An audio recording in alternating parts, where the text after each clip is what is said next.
students, welcome to Sri Seth Vidyapith School. I hope you are all doing good and staying safe from this COVID-19. So students, today we are going to begin your new chapter, India's Maritime Meanders. So students, I kindly request you all to use your prescribed textbook because the text in this video is it's blur, so it's to avoid any type of confusion. Use your prescribed textbook for better understanding. So let's begin the chapter. In this chapter we are gonna read about India's maritime meanders. It's about our Indian Navy, written in a form of conversation between a student and his uncle who is in Navy. So let's begin it. The chapter, India's maritime meanders. Warm up. Read the names of these awards. Do you know on whom these awards are bestowed and why?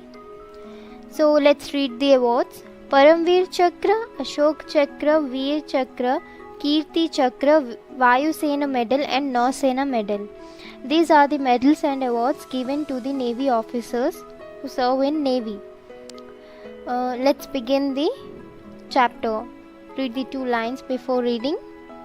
Let's read about the Indian Navy, the naval branch of the armed forces. The President of India serves as the Supreme Commander of the armed forces and the Chief of the Naval Staff heads the Indian Navy.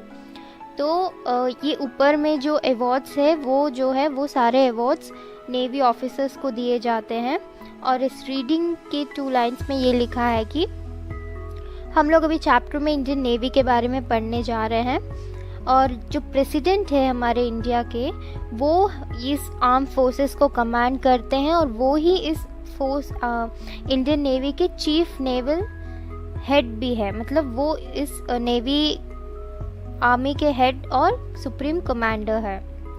So let's begin. Aman was on tenterhooks since morning and found it difficult to concentrate on his lessons.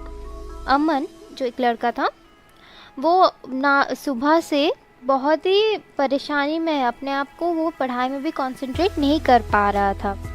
He could not even enjoy the game of cricket that the senior boys played against the team of a neighboring school and one hands down.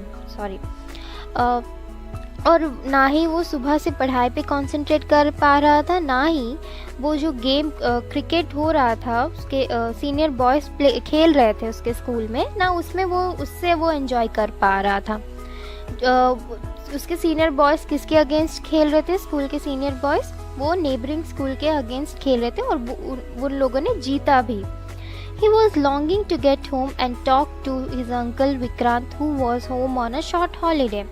वो बस सुबह से इसीलिए परेशान है, वो उसे घर जल्दी जाना था और अपने अंकल से बात करना था. कौन? अंकल विक्रांत जो उसके घर आए हैं हॉलीडे पे. Uncle Vikrant served in the Indian Navy and he always regaled Aman and his friends with stories of his voyages and interesting experiences. Joyous anticipation of the stories that awaited him gave wings to Aman's feet and he rushed home as soon as school was over. तो उसके घर उसके uncle आए थे विक्रांत.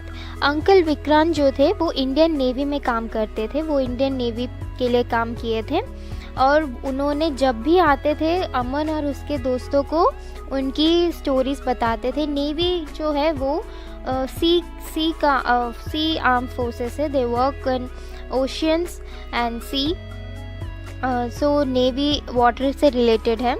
तो वो अमन और उसके दोस्तों को उसकी कहानियाँ बताते थे, कैसे वो वॉयज पे जाते थे, मतलब वॉयजेस में वो जो शिप लेकर वो कितने मंथ्स के लिए जाते हैं बाहर, वो सब बताते थे. कैसे एक्सपीरियंसेस होता था पानी में, वो कैसे उन्हें कौन सी डेंजरस वो सब से लड़ना पड़ता था, वो सब के बारे में बताते हैं. कितनी खुशी होती है उनको, ये सब से वो बताते थे.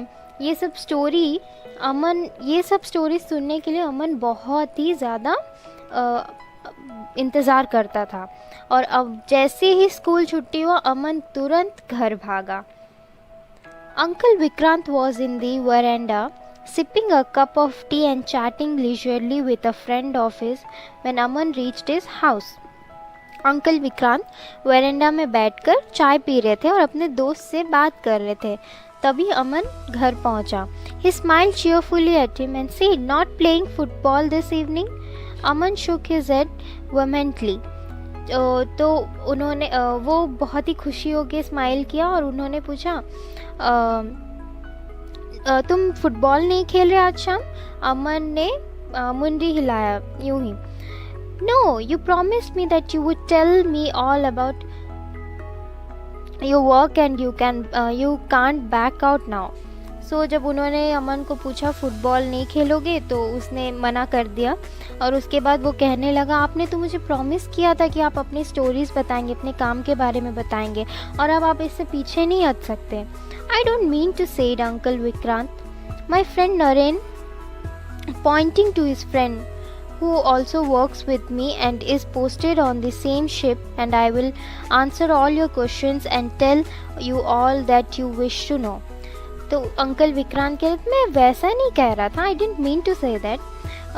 अंकल विक्रांत के फ्रेंड नरेन जो उनके तरफ पॉइंट करके बोल रहे थे, वो बता रहे थे कि ये भी मेरे साथ ही काम करते हैं, इन्हें भी मेरे साथ सेम शिप में पोस्टिंग मिली है और हम लोग तुम्हारी सारी क्वेश्चंस के आंसर्स देने की कोशिश करेंगे जो तुम जानना चाहते हो।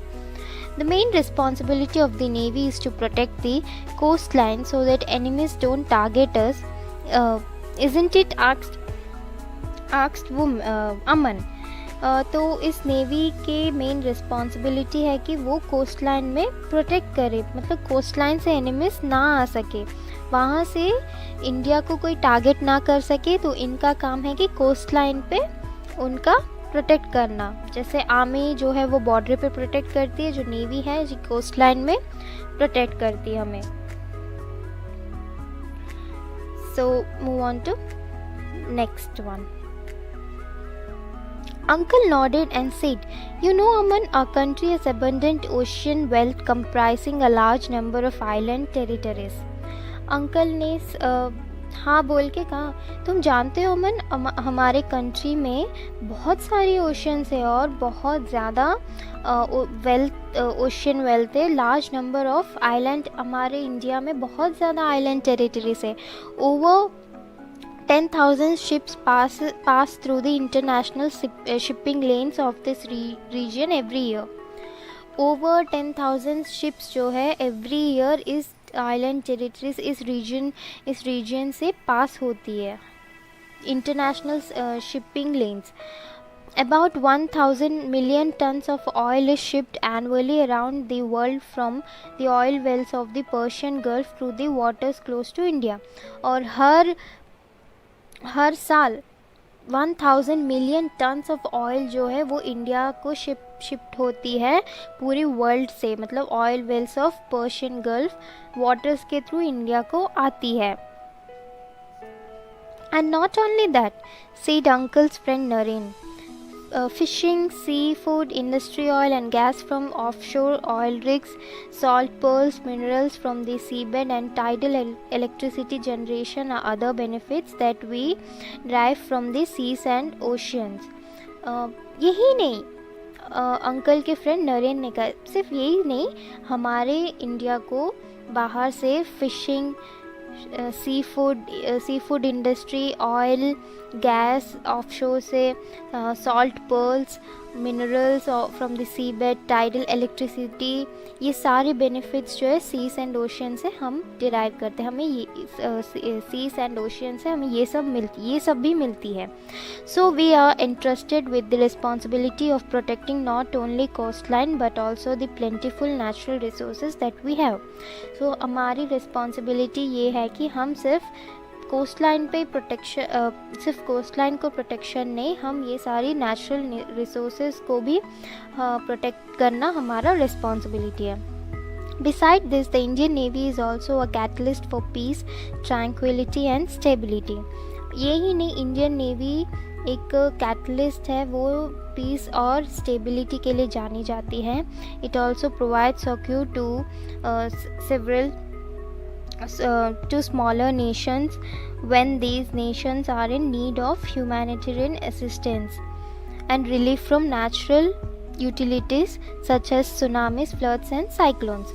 यही नहीं, हम और भी बहुत कुछ प्रोवाइड करते हैं, सपोर्ट करते हैं दूसरे नेशंस को, जो जैसे ह्यूमैनिटेरियन असिस्टेंस, मतलब हम दूसरे नेशंस को बहुत ज़्यादा हेल्प करते हैं नेचुरल रिसोर्सेज से, natural utilities such as tsunami, flood, cyclones जब होता है तो हम बहुत ज़्यादा हेल्प करते हैं नेवी.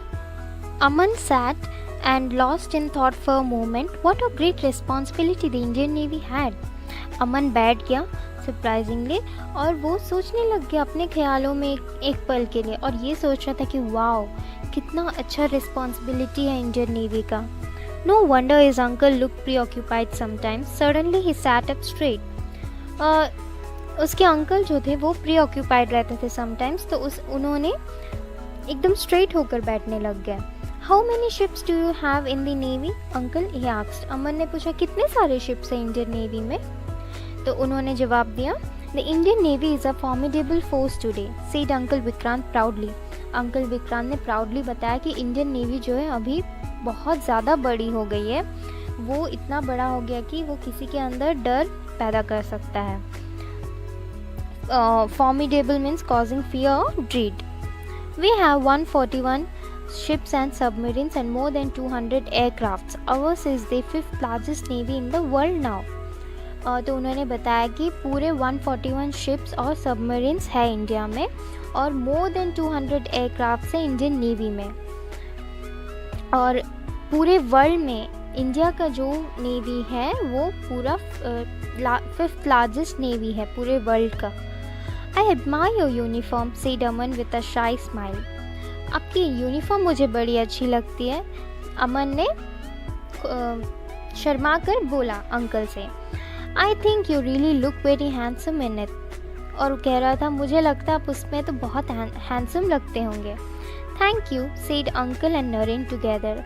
और थैंक यू कहे अंकल और उनके फ्रेंड दोनों एक साथ. But do you know what's our motto is? It's a शनो Varuna, a Sanskrit saying which means may the Lord of the oceans be auspicious unto us. फिर अंकल नरेन ने अमन से पूछ रहे थे, क्या तुम हमारे मोटो जानते हो? नेवी का मोटो क्या होता है? वो शन्नो वरुणा है. उसका संस्कृत मीनिंग है मे the Lord of the oceans B auspicious unto अस. मतलब जो ओशन के देवता सारे हैं वो उनके लिए अच्छा साबित हो, लकी हो उन पे, ताकि कोई भी अगर वो वॉयज पे जाए कुछ, मतलब वो हमेशा उनकी प्रोटेक्ट करे. We do need the protection of the seas, said uncle Vikrant on a more serious note. क्या हमें ये सी का प्रोटेक्शन करना ज़रूरी है? अंकल विक्रांत सीरियस होकर बोल रहे थे. One of our most daring and courageous operations took place on 3rd and 4th December 1971 during the Indo-Pak War. Many of Pakistani ships were destroyed the Karachi harbor. Uncle Vikrant फिर बोले, हमारा जो सबसे बहुत ज़्यादा डेयरिंग और करेजियस, मतलब बहुत ही टफ वाला और बहुत ही हिम्मत वाला ऑपरेशन था, वो कब हुआ था? 3rd और 4th सितंबर को हुआ था. कहाँ कब हुआ था? इंडो पाक वॉर के बीच में हुआ था, जिसमें बहुत सारे पाकिस्तानी शिप्स को डिस्ट्रॉय किया था हमारे इंडियन नेवी ने. कहाँ? कराची हार्बर में. Is this the reason why 4th December is celebrated every year as a Navy Day? Wow, Aman ने पूछा, क्या यही रीज़न है कि जो December 4th को every year Navy Day celebrate करते हैं? You are smart Aman, said uncle Vikrant, patting his nephew's head affectionately. Yes, such a daring feat deserves to be recalled every year, doesn't it? तो उनके uncle ने बोले, अमन के uncle ने बोले, तुम तो बहुत स्मार्ट हो, और उसके सिर पर हल्का से पैट करते हुए बोले, तुम तो बहुत स्मार्ट हो अमन. उसके बाद बोले, हाँ, इतना डेयरिंग फिट जो है उसे वो ऑफ कोर्स डिज़र्व करता है कि एवरी ईयर उसे हम लोग याद करें। इतना जो करेजियस काम था कि इंडो पाक वार के बीच में जब इंडिया ने पाकिस्तान के सारे शिप्स को डिस्ट्रॉय किया था, वो डे को हम हर साल याद करना मतलब वो बनता है। It's a memorable day to recall it. Aman nodded happily, thinking of how proud the nation would have been of her heroes. अमन फिर खुशी से सिर हिलाया और बोला, कितना प्राउड हमारे नेशन फील करती होगी कि उन्हें इतना मतलब अच्छे हीरोज़ मिले इंडिया को, इतना जो देश के लिए कुछ भी कर सकते हैं। ये तो प्राउड मोमेंट है इंडिया के लिए। But remember, Aman, a good navy is not only about war and fighting on seas. According to the former US President Theodore Roosevelt, a good navy is not a provocation to war. It is the surest guarantee of peace. So, पर उनके uncle अमन को बोले, नहीं अमन, एक good navy होने के लिए हमेशा वॉर और फाइटिंग ओशियन और सीज में फाइटिंग करना ज़रूरी नहीं है। According to US president, US के पहले जो प्रेसिडेंट थे उनका नाम है थियोडर रूजवेल्ट, उनका हिसाब से एक गुड नेवी वही होता है जो किसी को बिना प्रोवोकेशन मतलब मेकिंग समवन एंग्री, किसी को बिना गुस्सा दिलाए ना वॉर का आगमन करते हुए वो पहला जो ये है पीस को दे, कि उन लोग का पहला रिस्पॉन्सिबिलिटी है कि they maintain the peace between the two opponents. Then अगर उन लोग नहीं मानेंगे then we should call for the war. I will tell you how the work on the warship is carried out, said Naren. Naren uncle फिर अमन को बोले, मैं बताता हूँ कि कैसे वॉरशिप में काम होता है।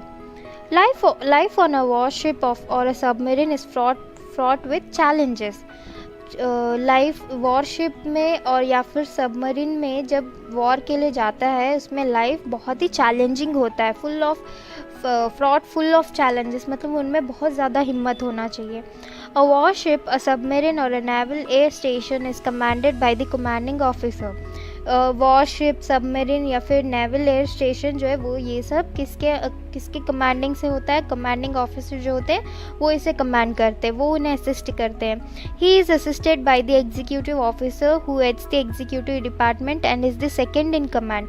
और उन्हें कौन असिस्ट करता है? एग्जीक्यूटिव ऑफिसर, जो नेवी का एग्जीक्यूटिव ऑफिसर होते हैं वो एग्जीक्यूटिव डिपार्टमेंट का भी हेड होते हैं और वो पहले कमांडिंग ऑफिसर कमांड करते हैं, उसके बाद ये कमांड करता है executive officer. The other heads of department are responsible to the CEO for the efficient functioning of their respective departments. जो बाकी हेड्स होते हैं डिपार्टमेंट्स के वो CEO को कमांड करते हैं फॉर द, मतलब उन्हें वो जो भी रहता है वो CEO को कमांड करना पड़ता है। तो engineer officer maintains the ship. The electrical officer maintains the capability to generate and distribute electricity on board and looks after the weapons and sensors. So engineering officers का काम होता है कि वो शिप को मेंटेन करे और इलेक्ट्रिक ऑफिसर का काम होता है कि वो कैपेबिलिटी को जनरेट करे कि शिप कितना कैपेसिटी लोड ले सकती, कितना कैपेसिटी उसका है वो सब चेक करे और इलेक्ट्रिसिटी डिस्ट्रीब्यूट करे, मतलब पूरा शिप में कितना इलेक्ट्रिसिटी हो वो सब देखे और वेपन्स और सेंसर्स को देखती है। ये सब काम है इलेक्ट्रिक ऑफिसर का। The logistics officer looks after the supply of food, clothing and fuel and ensures that the men are well taken care of. और लॉजिस्टिक ऑफिसर का काम है कि वो इन्हें खाना दें, क्लोथिंग देखे, इनके फ्यूल देखे शिप का और ये सारे जो स्टाफ है इनका ख्याल रखे। A small kitchen called the galley in a warship or submarine is the life of a vessel wherein 2 or 3 cooks working round the clock in a small confined space and produce some steers and hygienic meals for the shipmates. और worship या submarine में एक छोटा सा kitchen होता है, उसको गैली कहा जाता है। उसमें 2 या 3 कुक्स होते हैं, वो अकॉर्डिंग टू टाइम वो काम करते हैं। वो इनका काम है कि वो जो स्टाफ रहते हैं सबमरीन या वॉरशिप में उनके लिए हाइजीनिक खाना बना के दे। It is important to ensure that administration is efficient, continued uncle Vikrant. ये बहुत ज़्यादा इम्पॉर्टेंट है कि पूरा जो एडमिनिस्ट्रेशन है वो एफिशिएंट रहे। ये मतलब एक शिप में ये सारे एक साथ होंगे तभी एक वॉरशिप होगी या फिर एक कोऑपरेटिंग होगी, तो ही जो भी मिशन होगा वो कंप्लीट हो पाएगा। For the life at sea is full of challenges and quick decisions. Life sea, पानी में जो लाइफ होता है बहुत ही चैलेंजिंग होता है इनके लिए, उसके लिए इन्हें बहुत क्विक डिसीजंस लेना पड़ता है। Every individual is interested with a specific role for which he or she has been specifically train. और सबको एक बात का होना चाहिए कि everyone should respect their each other's decision. सबको एक दूसरे पे ट्रस्ट होना चाहिए और सबके अलग अलग रोल्स होते हैं जिसके लिए उन्हें चाहे लड़का हो या लड़की, उन्हें पहले से ही ये सब चीज़ के लिए स्पेशली ट्रेन किया जाता है। For example some officers in this ship would be proficient navigators while other may be experts in the use of weapons such as missiles, guns and torpedoes. People who underwater missiles. Okay, so torpedoes means underwater missiles. So जो ship में इनके सारे अलग अलग काम होते हैं, जैसे कि ऑफिसर्स जो होते हैं उन्हें ये सब चीज़ के लिए स्पेशली ट्रेन किए जाते हैं और सबके अलग अलग एबिलिटीज़ होते हैं। लाइक एक कोई नेविगेटर्स होते हैं कि जिन्हें रास्ता मतलब सही डायरेक्शन का पता होता है, कोई ये वेपन्स यूज़ करने में एक्सपर्ट होते हैं, कोई मिसाइल्स चलाने में, गन्स चलाने में, ये सब में एक्सपर्ट होते हैं। सो एवरीवन इज़ सबको उनके अकॉर्डिंग ट्रेन किया जाता है, उनके एबिलिटी के अकॉर्डिंग ही ट्रेन किया जाता है। I would like to be a pilot in the navy, said Aman suddenly. Aman ने कहा मुझे ना पायलट बनना है नेवी का। I feel it will be dangerous but rewarding. Do you think I can be a pilot if I work hard towards my goal, Uncle Vikrant? Aman suddenly कहा मुझे pilot बनना है अंकल, और वो ये भी कह रहा है कि मुझे पता है कि बहुत ही डेंजरस है बट बहुत ही रिवॉर्डिंग है। अगर हम लोग उसमें सक्सेसफुल हुए तो ये बहुत ही प्राउड वाली बात है, उससे बहुत खुशी होगी, रिवॉर्डिंग वाली बात है। और वो पूछ रहा है आपको लगता है कि मैं एक अच्छा पायलट बन पाऊँगा अगर मैं मेरे गोल की तरफ अच्छी तरह मेहनत करूँगा तो? अंकल विक्रांत से पूछ रहा था। Asked Aman looking at Uncle Vikrant and Naren expectantly. तो ये अंकल विक्रांत से अमन पूछ रहा था और वो अंकल विक्रांत और नरेन अमन के तरफ सरप्राइजिंग होके देख रहे थे। Of course you can, said uncle Vikrant unhesitatingly. हाँ ऑफ कोर्स तुम बन सकते हो, बिल्कुल बन सकते हो। The pilots in the navy could get an opportunity to fly a range of aircraft from water planes such as MiG-29K to large Boeings to helicopters from small decks of the ships operating over calm to rough seas by day or night. So uncle Vikrant और उनके friend Naren बोल रहे हैं yes तुम of course बन सकते हो। और जो पायलट्स होते हैं नेवी में उन्हें अपॉर्चुनिटी मिलती है एयरक्राफ्ट उड़ाने में। उनका काम होता है कि उनको एक अलग प्लेन्स दिया जाता है, फाइटर प्लेन्स होते हैं सच एज MiG-29K जो हेलीकॉप्टर्स होते हैं, मतलब वो शिप्स को ऑपरेट करने में काम आते हैं। मतलब वो ऊपर से उन्हें डायरेक्शन बताते, उन्हें हेल्प करते ऊपर से कि कौन से डायरेक्शन में जाए, क्या करे। तो उन्हें भी मतलब नेवी में भी एयरक्राफ्ट का काम होता है। The Navy also has officers and men who specialize as Marine commandos, Marcos, who are the allied fighting forces। और नेवी में ऑफिसर्स है जो कि स्पेशलाइज है इस मरीन कमांडोज में, उनको कहा जाता है मार्कोस। वो ये फाइटिंग फोर्सेस में बहुत ज़्यादा काम आते हैं। Do I have spent most of my time at sea? asked Aman and Uncle Vikrant laughed। क्या मुझे सारा टाइम सी में ही बिताना पड़ेगा? ऐसा अमन अंकल विक्रांत से पूछा था और अंकल विक्रांत हंस रहे थे। Are you having second thoughts about joining the navy? He asked in his fourth side. तो अंकल विक्रांत बोले थे क्या तुम बैक ऑफ तो नहीं कर रहे हो कि मुझे नेवी ज्वाइन करने के लिए ये डर से कि तुम्हें दिन भर मतलब तुम्हें ज़्यादा टाइम सी में स्पेंड करना पड़ेगा। Aman looked a trifle abashed. Aman, the ship has its own home port and no one gets to spend some time in or close to that port. Every individual gets an opportunity to visit far-flung places in India and abroad. तो uncle की बात सुनकर, जैसे uncle बोले कि क्या तुम navy join करने से बैक ऑफ कर रहे हो, अमन थोड़ा एम्बैरस हो गया। फिर उसके अंकल ने बोला हर शिप का एक होम पोर्ट होता है, वहाँ जहाँ ऑफिसर्स को या फिर जो उन्हें थोड़ा टाइम पोर्ट में बिताने को मिलता है। मीन्स कि उन्हें सारा टाइम सी में नहीं रहना पड़ता, ना ही शिप में सारा दिन रहना पड़ता। तो अगर वो पोर्ट उस शिप के क्लोज है तो उन्हें वो पोर्ट में रहने को मिलेगा। Every individual gets an opportunity to visit far flung places in India and abroad. और सबको एक अपॉर्चुनिटी मिलती है कि वो इंडिया के दूर दूर प्लेसेस को विज़िट करें और अब्रॉड भी जाने को मिलता है उन्हें। First see the navy looks after the welfare of a families through a family welfare cell which is manned 24/7। और नेवी जो है हमारे फैमिलीज़ की भी देखभाल करती है। उसका एक सेल है, वेलफेयर सेल, उसका नाम है 24/7। So, are all your questions answered, young man? asked Naren, and Aman nodded and thanked him and his uncle.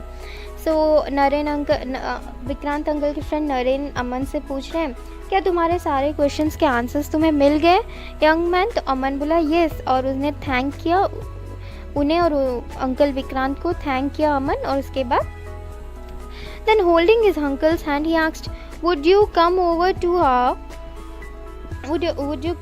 to our school to address the students? We all are eager to know how the Navy works and would like to hear more about it from both of you. फिर अमन ने uncle का hand पकड़ के पूछा कि आप हमारे school आ सकते हैं और हम हमारे स्कूल के स्टूडेंट्स को एड्रेस कर सकते हैं। हमें बहुत ज़्यादा क्यूरियसिटी है कि जानना है कि नेवी कैसे काम करती है और भी बहुत सारी स्टोरीज सुनना है आप दोनों से। If you share some of your experiences with us it will be wonderful. अगर आप हम लोगों से अपने एक्सपीरियंसेस शेयर करेंगे तो ये बहुत ही अच्छी बात होगी। We certainly will, said the two friends together. Keep your questions ready and we will be there to answer them. और वो दोनों बोले हाँ ज़रूर करेंगे, और बोले अगर तुम्हारे क्वेश्चंस को रेडी रखना, अगर तुम्हें और भी क्वेश्चंस है तो हम उसे आंसर करने के लिए रेडी हैं। अमन thanked them and the three of them went out to the ice cream parlor to have the treat that Vikrant had promised his nephew. फिर उसके बाद अमन उन्हें थैंक किया और तीनों आइसक्रीम पार्लर गए, और जैसे ही उनके अंकल विक्रांत ने अमन से प्रॉमिस किया कि उसे ट्रीट देंगे, वो तीनों आइसक्रीम पार्लर गए फिर आइसक्रीम खाने।